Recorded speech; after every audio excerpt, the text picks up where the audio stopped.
আসসালামু আলাইকুম ভিউয়ার্স, আশা করি সকলে ভালো আছেন।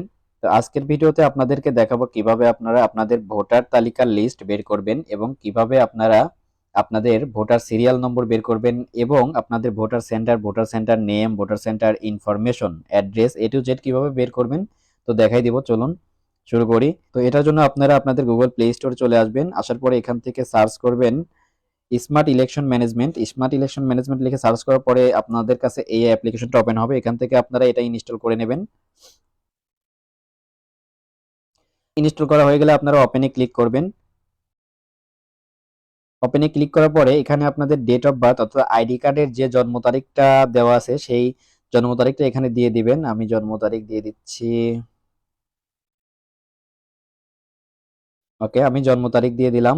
এরপর হচ্ছে আপনাদের এনআইডি কার্ড নাম্বারটা দিয়ে দিবেন, দিয়ে ভেরিফাই ক্লিক করে দিবেন। দেখুন বন্ধুরা, ভেরিফাই ক্লিক করার সঙ্গে সঙ্গে কিন্তু আমার ভোটার নম্বর, ভোটার সিরিয়াল নাম্বার এবং ভোটার সেন্টার নেম এবং centre address A to Z কিন্তু এখানে চলে এসেছে। আপনারা যদি আপনাদের আইডি কার্ড অনুযায়ী ইনফরমেশন দিয়ে এখানে সার্চ করেন তাহলে কিন্তু আপনাদের ভোটার সেন্টারের ছবি পর্যন্ত এখানে দেখতে পাবেন। সো এভাবে কিন্তু বন্ধুরা আপনারা সহজেই আপনাদের ভোটার নাম্বার এবং ভোটার সিরিয়াল নাম্বারটা বের করে নিতে পারবেন। সো ভিডিওটি যদি আপনাদের কাছে ভালো লাগে অবশ্যই লাইক করে আমার চ্যানেলটা সাবস্ক্রাইব করে সঙ্গেই থাকবেন।